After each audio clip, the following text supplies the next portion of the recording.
तो नमस्कार मेरे प्यारे बच्चों, क्या हाल चाल। आई होप आप सब अच्छे होंगे और बोर्ड एग्जाम की तैयारी में लगे होंगे। तो मैं लवकुश मिश्रा आपके अपने YouTube चैनल एसकेएम स्टडी के इस लेटेस्ट वीडियो में बहुत बहुत स्वागत है। तो मेरे प्यारे बच्चों, यहाँ पर मैथ का पेपर लेकर हाजिर हो गए हैं और आपके डिमांड पर भाई साहब ये यूपी बोर्ड का पेपर है ना। थोड़ा सा इसे सॉल्व करेंगे और यूपी बोर्ड का ये पेपर आपको मैं दिखाना चाहूंगा दोस्तों। पूरा का पूरा जरूर देखिए। 2025 के बोर्ड एग्जाम के, ध्यान देना जितने बच्चे देख रहे हैं, 2025 के बोर्ड एग्जाम में 30% क्वेश्चन कहां से आता है? यूपीएमएसपी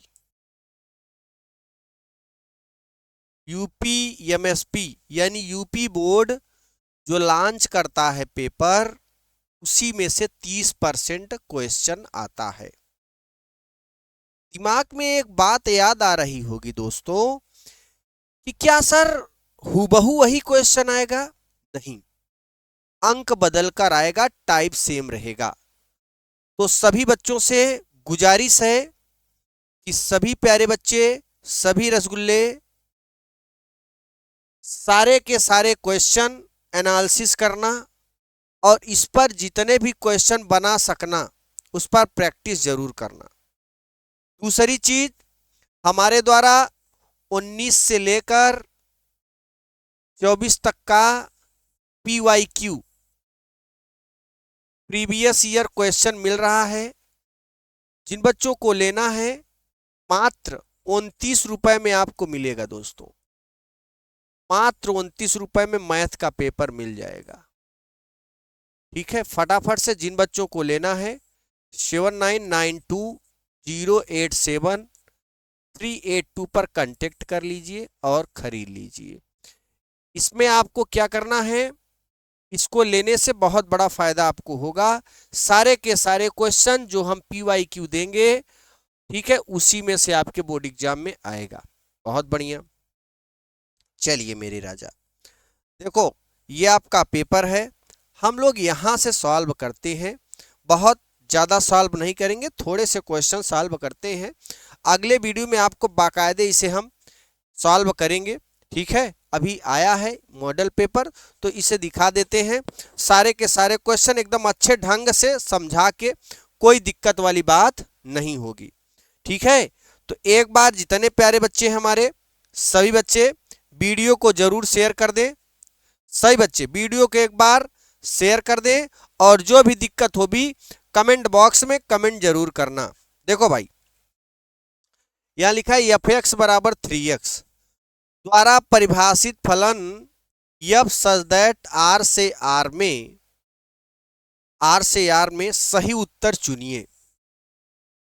ठीक है, अब प्रॉब्लम ये है, एकैकी आच्छादक है, दूसरा बहुएक आच्छादक है, तीसरा एकैकी है परंतु आच्छादक नहीं, फिर ना तो एकैकी है और ना ही आच्छादक।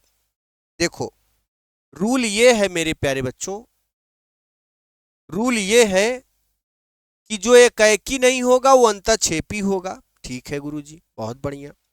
जो एकैकी नहीं होगा वो अंतःक्षेपी होगा। दूसरी चीज,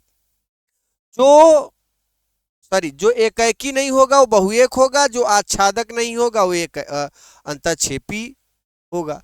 तो कुल मिला के यहाँ पे कंसेप्ट आपको ये समझना है, ध्यान से देखना, ध्यान से देखना। f(x) है अपने पास, ठीक है, f(x) is equal to 3x।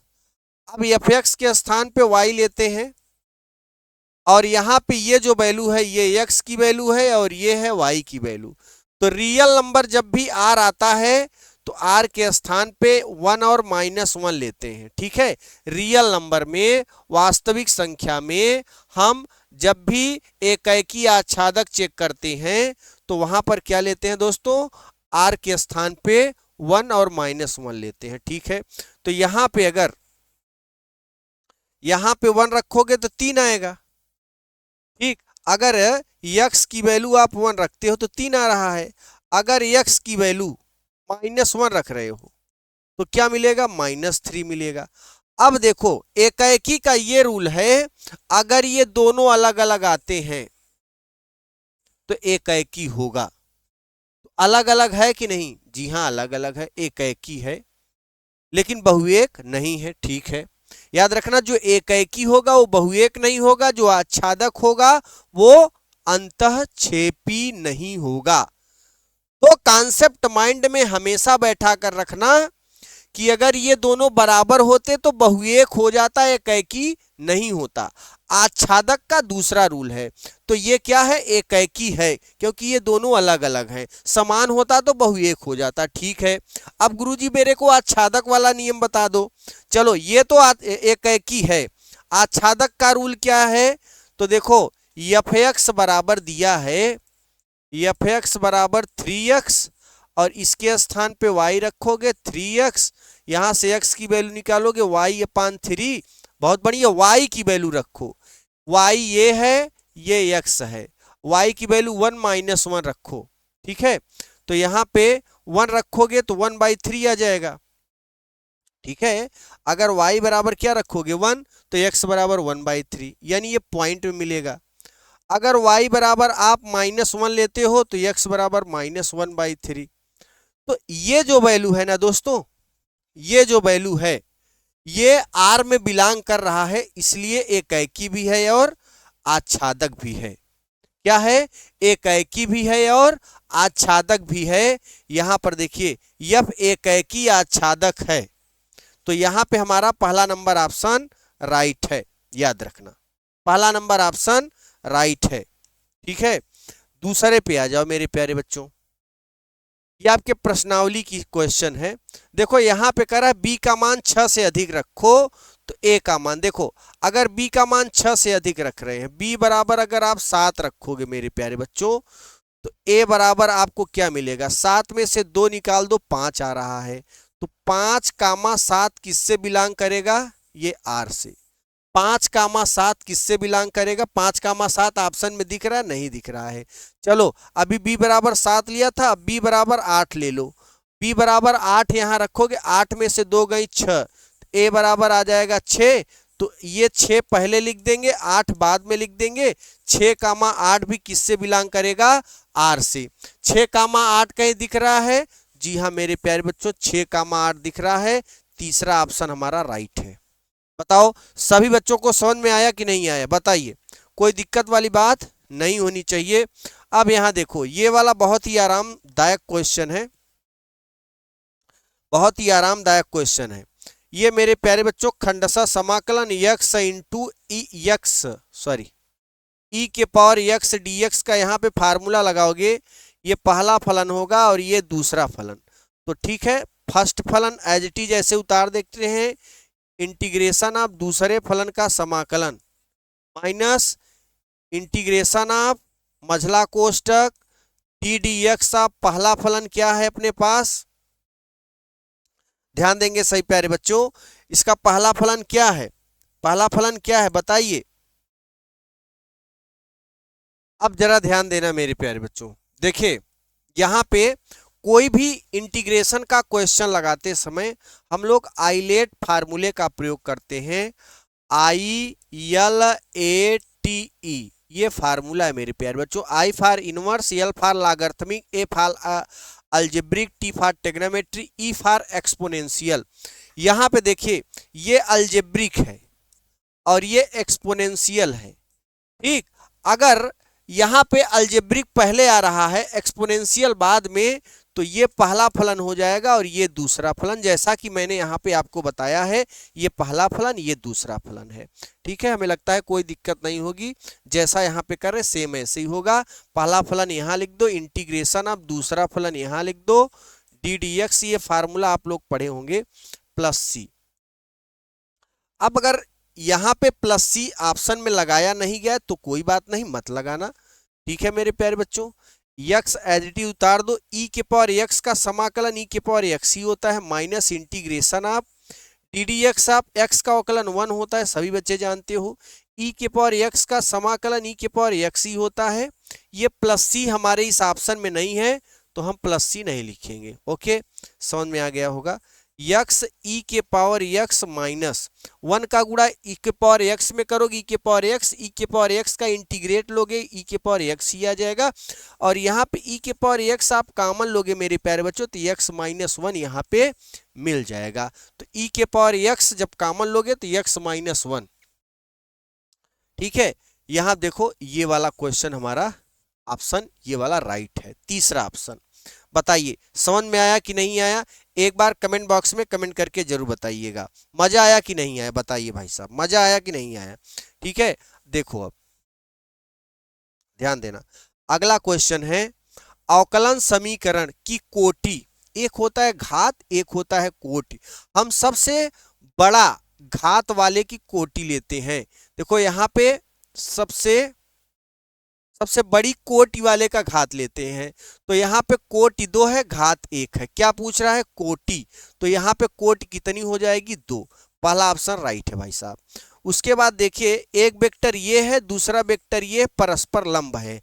जब दो वेक्टर परस्पर लंब होते हैं तो उनका अदिश गुणन 0 होता है। सभी बच्चों को पता है, जो बच्चों नहीं पता है उनको याद कर लेना है, ठीक है। जब दो सदिश एक दूसरे के लंब होते हैं तो उनका अदिश डॉट प्रोडक्ट 0 होता है। तो ये वेक्टर ए है, यहां पे रख देंगे 2i plus j cap plus k cap dot product, और यहाँ पे i cap minus 4j cap plus lambda k cap बराबर 0।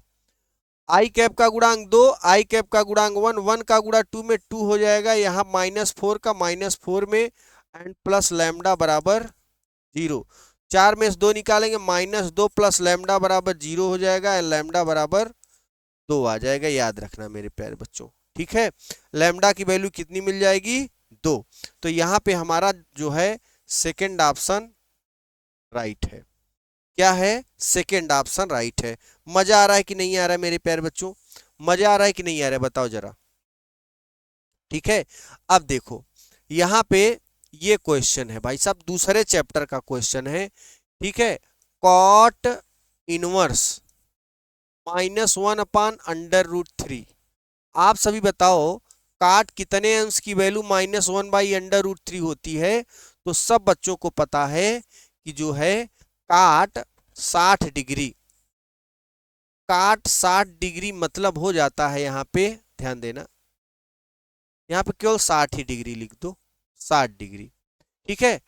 काश 60 डिग्री की वैल्यू जो है 1/√3 होती है। अब काट किस चतुर्थांश में ऋणात्मक होता है? तो दूसरे में। तो माइनस कॉट थीटा बराबर काट 180 माइनस थीटा वाला सूत्र लगा दो, कॉट 180 माइनस 60, ठीक है। यहाँ पे ये, तो यहाँ पे काट इनवर्स 180 में 60 घटाओगे कॉट 120 आ जाएगा, ठीक है। और काट इनवर्स कॉट थीटा बराबर 120 हो जाएगा। 120 को अगर रेडियन में बदलते हो मेरे प्यारे बच्चों, ध्यान देना, 120 को रेडियन में बदल दो, इसमें π/180 का गुणा कर दो। आप सभी एकदम सिंपल तरीका से बता रहे हैं, ज्यादा दिमाग आपको नहीं लगाना है, ठीक है। 2 9 18, 2 6 12, 3 दूनी 6 एंड 3 त्रिका 9, ये हो जाएगा 2π/3, ये हो जाएगा हमारा आंसर। ज्यादा दिमाग लगाने की जरूरत नहीं, एकदम 10th वाले लेवल पे आप काम कर रहे हैं ताकि सभी बच्चों को समझ में आ जाए।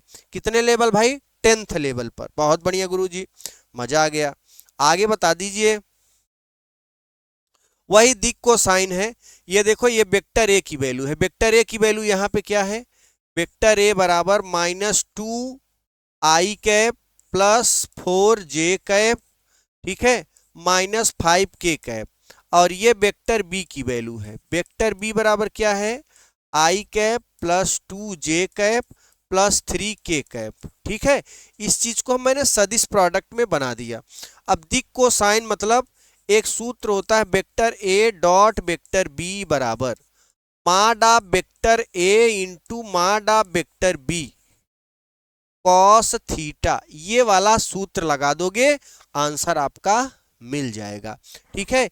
ए डॉट बी डॉट प्रोडक्ट, उसके बाद इसका परिमाण निकाल के cos थीटा ये दोनों भाग में चलाएगा, आंसर आपका आ जाएगा। फिर देखिए यहाँ पे इसकी वैल्यू निकालनी है, P probability of A by B का फार्मूला क्या होता है, सभी बच्चे प्रोबेबिलिटी में आपने फार्मूला पढ़ा है, probability of A intersection B upon probability of B, ठीक है, ये है फार्मूला भाई साहब, देख लो, ठीक, हाँ ये है। उसके बाद देखो probability of A intersection B की वैल्यू दिया है 4/13, प्रोबेबिलिटी ऑफ B की वैल्यू 9/13, ठीक है, तो ये 13 स्क्वायर 4/9 आ जाएगा, ये हमारा आंसर हो जाएगा मेरे प्यारे बच्चों। एकदम सिंपल सा क्वेश्चन है, कोई दिक्कत वाली बात नहीं है, ठीक है। अब जैसे A और B में संबंधों की संख्या पूछ रहा है, ठीक है, तो बहुत ही सिंपल है, इसमें 2 दूनी 4 दूनी 8 संबंध आ जाएंगे। कितने आ जाएंगे? 8, क्योंकि 2 की घात 3 कर दोगे यहाँ पे तो मिल जाएगा, ठीक। ऐसे ही इसका 2 बार अवकलन करोगे, इसका ध्यान देना, इसका 2 बार अवकलन करोगे तो ये वैल्यू आपको मिलेगी, ठीक। उसके बाद सेम वही चीज जो अभी मैंने दिया कि ये वेक्टर ए है वेक्टर बी, आपको यही कॉस थीटा निकालना है, सेम क्वेश्चन यही वाला, देखो यही वाला क्वेश्चन यहाँ पे सेम है भाई साहब, यही वाला सेम है, ये वाला का नंबर, ठीक, यही वाला यहाँ पे है, बस अंक बदला हुआ है। उसके बाद देखो ये हमारा, ये अंदर गुणा कर लेना, इसका भी अंदर गुणा कर लेना, वैल्यू आ जाएगी। देखो इसका अंदर गुणा करोगे 2x, इसका इसमें 3x, इसका इसमें -y, इसका इसमें y बराबर 10 5, ठीक है। अब देखो ये दोनों जोड़ दो, 2x माइनस वाई बराबर 10 हो जाएगा, और ये 3x प्लस वाई बराबर हो जाएगा 5। इसको ऐड करोगे, ये कैंसिल, 3 2 5 हो जाएगा, 5x एंड 10 में से 10 5 15, तो 5 तिहाई 15, x बराबर आ गया मेरे प्यारे बच्चों 3, ठीक है। अब यहाँ देखो, यहाँ 3 त्रिक का 9 और उस तरफ जाएगा तो y बराबर आ जाएगा -4, ये x और y की वैल्यू आ गई, ठीक। उसके बाद देखिए यहाँ पे वर्धमान और ह्रास मान निकालना है, अवकलन के अनुप्रयोग का ये क्वेश्चन है, अवकलन के अनुप्रयोग का क्वेश्चन बहुत ही सिंपल है दोस्तों, मैक्सिमम मिनिमम से, ठीक। अब इसके आगे का वीडियो आपको अगले वीडियो में, नेक्स्ट वीडियो जैसे ही आएगा, नेक्स्ट वीडियो, ठीक है, नेक्स्ट वीडियो में आप सभी को इसके सारे सॉल्यूशन मैं दूंगा, ठीक है। ये डेमो था, ये मॉडल पेपर का डेमो था दोस्तों। अगले में एकदम तहलका मचा देने वाला वीडियो आपके लिए, सारा का सारा पेपर एकदम तैयार करके रखे हैं, ठीक है। अब बिल्कुल कंप्लीट 7 सेट देंगे, जो आपका यूपी बोर्ड देता है वही मैं देने वाला हूं, ठीक। तो अगले वीडियो आपसे फिर मिलेंगे, और जिन बच्चों को ब्रह्मास्त्र पेपर लेना है वो नंबर यहाँ पे चल रहा है 7992087382 पर कांटेक्ट करें।